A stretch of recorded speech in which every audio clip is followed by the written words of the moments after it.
अस्सलामु अलैकुम वरहमतुल्लाहि वबरकातुहू। नहमदुहु व नुसल्ली अला रसूलिहिल करीम। अम्मा बाद फ़अऊज़ु बिल्लाहि मिनश शैतानिर रजीम। बिस्मिल्लाहिर रहमानिर रहीम। रब्बि इश्रह ली सदरी व यस्सिर ली अमरी वहलुल उक़दतम मिन लिसानी यफ़क़हू क़ौली। रब्बि इश्रह ली सदरी व यस्सिर ली अमरी वहलुल उक़दतम मिन लिसानी यफ़क़हू क़ौली। रब्बि इश्रह ली सदरी व यस्सिर ली अमरी वहलुल उक़दतम मिन लिसानी यफ़क़हू क़ौली।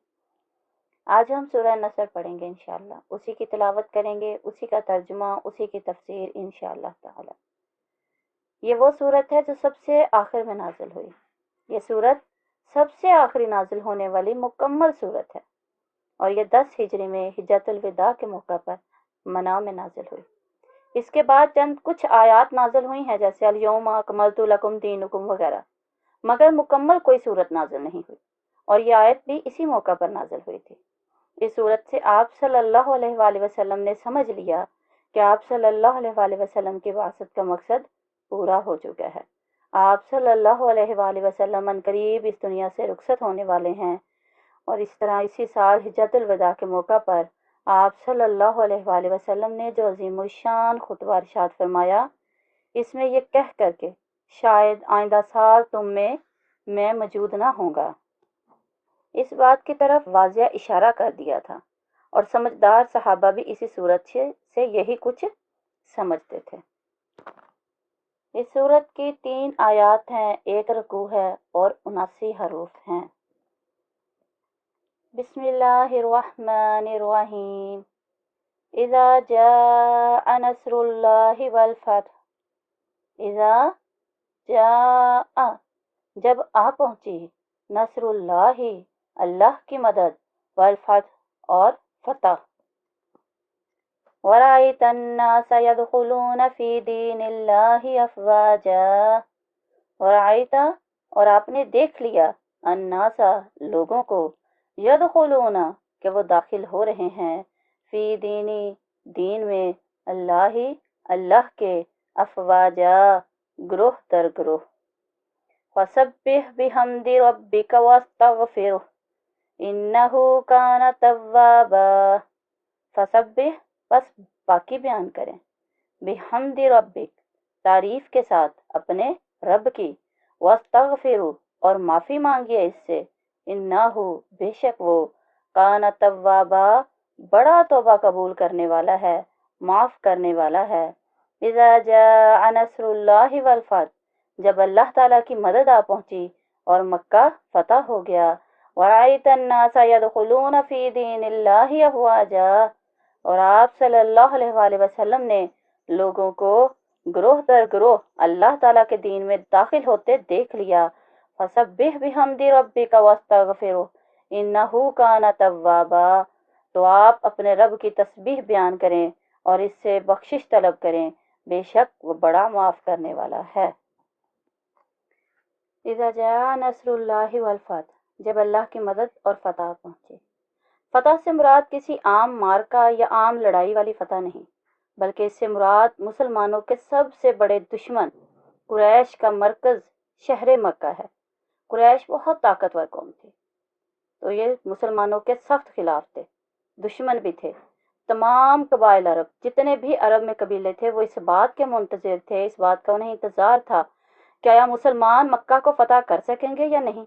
अगर कर लें तो इस्लाम सच्चा मज़हब है, वरना नहीं। और अल्लाह की मदद से मौजज़ाना अंदाज से ये फतह मुसलमानों को नसीब हुई। फतह मक्का इस्लाम और कुफर के दरमियान एक फैसला कुन फतह थी और अल्लाह की कुदरत देखें कि इसमें मुसलमानों को मामूली से मार्का की भी ज़रूरत पेश न आई। मक्का पर चढ़ाई का फौरी सबब क्या था? कुरैश मक्का ने अहद शिकनी कर ली थी, वादा खिलाफी कर ली थी, जो उन्होंने सुलह हुदैबिया की शराइत को पसे पुश्त डालकर और अपने हलीफ कबीला बनु बकर की अललान मदद करके की थी। और जब बनु खज़ार की फरियाद पर रसूलुल्लाह सल्लल्लाहु अलैहि वसल्लम ने कुरैश के सामने कुछ शर्तें रखीं, तो कुरैशी नौजवानों ने इन्हें ठुकरा दिया। इसी दौरान आप सल्लल्लाहु अलैहि वसल्लम ने इंतहाई खुफिया तरीके से मक्का पर चढ़ाई की तैयारी शुरू कर दी और अपने हलीफ कबाइल को भी खुफिया तौर पर पैगाम भेज दिया। इसमें अब हम इंशाअल्लाह ये ज़रूर पढ़ेंगे कि इसकी वजह क्या थी, लड़ाई कैसी थी, मार्का कैसा था और हुआ क्या था, अल्लाह ताला ने कैसे मुसलमानों की मदद की। क्योंकि अल्लाह ताला अपनी वही के ज़रिए हज़रत मोहम्मद सल्लल्लाहु अलैहि वसल्लम को बता चुके थे कि जब अल्लाह की मदद और फतह पहुंची और आपने देख लिया कि लोग ग्रोह दर ग्रोह अल्लाह के दीन में दाखिल हो रहे हैं, क्योंकि कुरैश में पहले जैसे बता चुकी हूँ कि एक ताकतवर कौम थी, तो मुसलमानों का उन पर गलबा पाना, उन्हें मगलूब करना बहुत बड़ी फतह थी। जब आप सल्लल्लाहु अलैहि वसल्लम मदीना से रवाना हुए तो लश्कर की तादाद 4000 थी। जब मक्का लड़ाई के लिए आप सल्लल्लाहु अलैहि वसल्लम जाने लगे तब तादाद कितनी थी? 4000। रास्ता में हलीफ कबाइल मिलते गए, जो इनके साथी कबाइल थे, जो साथी कबीले वाले थे, वो मिलते गए और मक्का पहुंचने तक 10,000 का लश्कर आपके हमरा था। आप सल्लल्लाहु अलैहि वसल्लम ने मक्का के करीब महरज ज़हरान में पड़ाव डाला तो इस लश्कर को मीलों में फैला दिया और हुक्म दिया कि आगे के बड़े बड़े अलाव रोशन किए जाएं। दुश्मन ये मंजर देखकर इस कदर मरऊब हो गया कि इसमें मुकाबले की ताकत ही नहीं रही। अबू सफियान अपने 2 साथियों समेत हालात का जायजा लेने निकला कि गिरफ्तार हो गया। सैयदना अब्बास रजी अल्लाह ताला अन्हा ने इसे अपने घोड़े के पीछे बिठाया ताकि बिला तखीर इसके लिए दरबार नबवी से अमान का परवाना हासिल कर लिया जाए। सैयदना उमर को खबर हुई तो वो भी फौरन दरबार नबवी की तरफ रवाना हुए ताकि अबू सफियान को दरबार नबवी में पहुंचने से पहले और अमान मिलने से पहले ही कत्ल कर दिया जाए। इत्तेफाक की बात है कि सैयदना अब्बास पहले पहुंच गए और अबू सफियान की जान बच गई। आप सल्लल्लाहु अलैहि वसल्लम ने इसे माफ़ कर दिया और सैयदना अब्बास से कहा कि इसे अपने खेमे में ले जाएं। दूसरे दिन आप सल्लल्लाहु अलैहि वसल्लम ने अबू सफियान को पहाड़ी के एक बुलंद मुकाम पर खड़ा किया और इस्लामी लश्कर, जो कबीले के लिहाज से मुख्तलिफ फौजी दस्तों में बटा हुआ था, तकसीम हुआ था, उनको हुक्म दिया कि अबू सफियान के सामने पूरी शान शौकत के साथ गुजरते जाएं।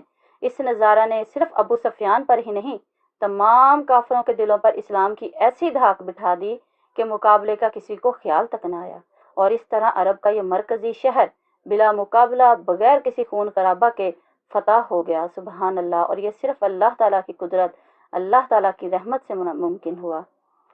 फतह के बाद आप सल्लल्लाहु अलैहि वसल्लम ने अपने इन जानी दुश्मनों को बड़ी फराख दिली के साथ माफ़ कर दिया।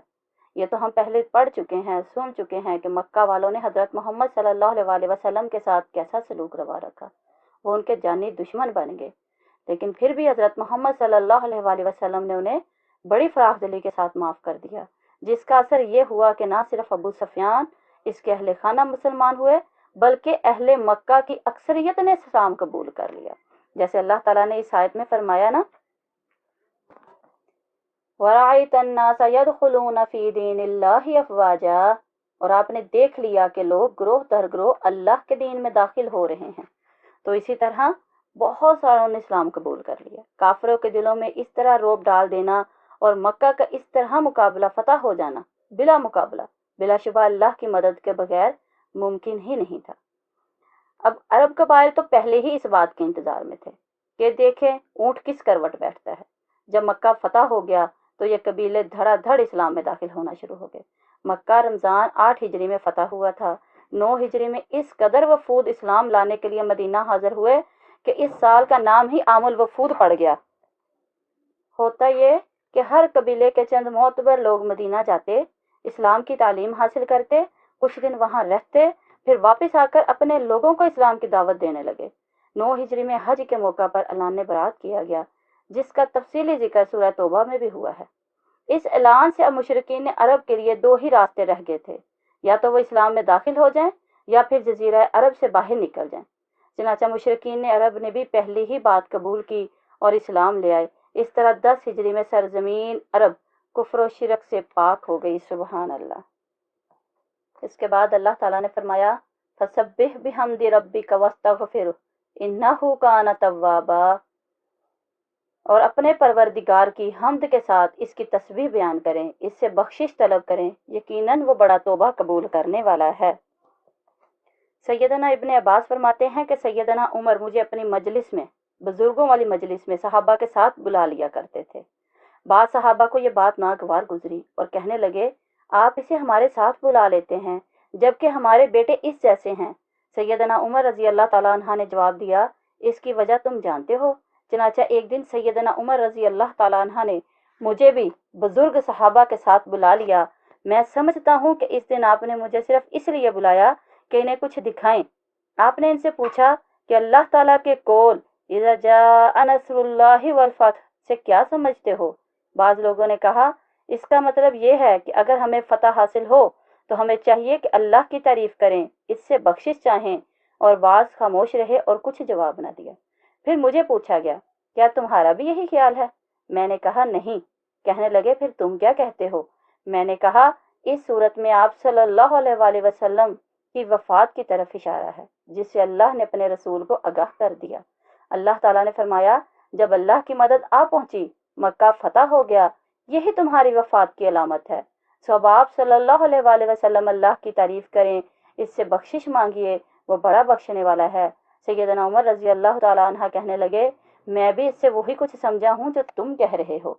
اس آیت میں آپ صلی اللہ علیہ وآلہ وسلم کو ہدایت کی گئی ہے کہ آپ اپنے پروردگار کے اتنے بڑے احسانات کے شکریہ کے طور پر اب پہلے سے زیادہ اللہ کی تسبیح بیان کریں، اور آپ صلی اللہ علیہ وآلہ وسلم کی زندگی بھر کی کاوشوں میں اگر کوئی غلطی رہ گئی ہو تو اس کے لیے اللہ سے استغفار کریں۔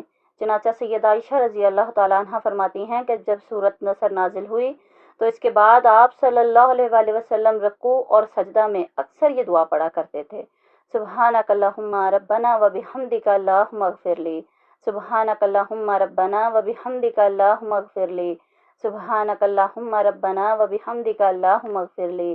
اور اب ہم بھی انشاءاللہ اپنی نمازوں میں رکوع اور سجدہ کے دوران یہ تسبیح ضرور پڑھیں گے۔ آپ سب بھی پڑھیں، ہم بھی پڑھیں، سب مسلمان اپنے رکوع اور سجدہ میں یہ تسبیح ضرور پڑھیں۔ یہ صورت ایام تشریق کے درمیان کے دن اتری تو آپ صلی اللہ علیہ وآلہ وسلم سمجھ گئے کہ یہ رخصت کی صورت ہے۔ اسی وقت حکم دیا اور آپ صلی اللہ علیہ وآلہ وسلم کی اٹھنی کسوہ کسی گئی اور آپ صلی اللہ علیہ وآلہ وسلم اس پر سوار ہوئے اور اپنا وہ پرزور خطبہ پڑھا جو مشہور ہے۔ جب یہ صورت نازل ہوئی تو حضور اللہ صلی اللہ علیہ وآلہ وسلم نے اپنی لخت جگر حضرت فاطمہ رضی اللہ تعالیٰ عنہ کو بلایا اور فرمایا مجھے میرے انتقال کی خبر آ گئی ہے۔ حضرت زہرا رضی اللہ تعالیٰ عنہ رونے لگیں، پھر یکایک ہنس پڑیں۔ جب اور لوگوں نے وجہ پوچھی تو فرمایا خبر انتقال نے تو رلا دیا، لیکن روتے ہوئے حضور اللہ صلی اللہ علیہ وآلہ وسلم نے تسلی دی اور فرمایا بیٹی صبر کرو، میری اہل میں سے سب سے پہلے تم مجھ سے ملو گی۔ تو مجھے بے ساختہ ہنسی آ گئی۔ ابن جریر میں حضرت ام سلمہ سے مروی ہے کہ حضور اللہ صلی اللہ علیہ وآلہ وسلم اپنی آخری عمر میں اٹھتے بیٹھتے چلتے پھرتے آتے جاتے سبحان اللہ و بحمدہ پڑھا کرتے۔ میں نے ایک مرتبہ پوچھا کہ حضور اس کی کیا وجہ ہے؟ تو آپ صلی اللہ علیہ وآلہ وسلم نے اس صورت کی تلاوت کی اور فرمایا مجھے حکم الہی یہی ہے۔ جیسے اللہ تعالیٰ نے اپنی صورت میں یہ بیان فرمایا نا کہ تسبیح بیان کریں، تعریف کریں، تو اس وجہ سے حضرت محمد صلی اللہ علیہ وآلہ وسلم اٹھتے بیٹھتے چلتے پھرتے آتے جاتے سبحان اللہ و بحمدہ کی تسبیح کیا کرتے۔ آپ صلی اللہ علیہ وآلہ وسلم فرمایا کرتے تھے کہ میرے رب نے مجھے حکم دے رکھا ہے کہ جب میں یہ علامت دیکھ لوں کہ مکہ معظمہ فتح ہو گیا اور دین اسلام میں فوجوں کی فوجیں داخل ہونے لگیں تو میں یہ کلمات کو بکثرت کہوں۔ چنانچہ الحمدللہ میں اسے دیکھ چکا، لہٰذا اب اس وظیفے میں مشغول ہوں۔ وہ وظیفہ کون سا تھا؟ وہ وظیفہ ہم پڑھیں گے، سنیں گے اور انشاءاللہ ہم اپنی زبان پر جاری رکھیں گے۔ سبحانک اللہم و بحمدک اللہم اغفر لی، سبحان اللہ و بحمدہ استغفر اللہ و اتوب الیہ، سبحان اللہ و بحمدہ استغفر اللہ و اتوب الیہ۔ بہت ساری روایت میں یہی دو کلمات، یہی دو تسبیحیں بیان کی گئی ہیں۔ ایک یہ تسبیح سبحانک اللہم و بحمدک اللہم اغفر لی، یہ رکوع اور سجدے میں کثرت سے پڑھا کریں، اور ایک یہ تسبیح سبحان اللہ و بحمدہ استغفر اللہ و اتوب الیہ، یہ چلتے پھرتے اٹھتے بیٹھتے حضرت محمد صلی اللہ علیہ وآلہ وسلم بھی اس کا ورد کرتے تھے اور ہم بھی انشاءاللہ یہ پڑھتے رہیں گے۔ اللہ تعالیٰ سے دعا ہے کہ اللہ تعالیٰ ہمیں قرآن پاک کو پڑھنے، اس کو سمجھنے اور پھر اس پر عمل کرنے کی توفیق عطا فرمائے۔ اس صورت کی تفسیر بھی ختم ہوئی۔ والحمدللہ علی احسانہ، ربنا لا تؤاخذنا ان نسینا او اخطأنا، ربنا ولا تحمل علينا إصرا كما حملته على الذين من قبلنا، ربنا ولا تحملنا ما لا طاقة لنا به، واعف عنا واغفر لنا وارحمنا أنت مولانا فانصرنا على القوم الكافرين، ربنا آتنا في الدنيا حسنة وفي الآخرة حسنة وقنا عذاب النار، وقنا عذاب القبر وقنا عذاب الحشر وقنا عذاب المیزان۔ السلام علیکم ورحمۃ اللہ وبرکاتہ۔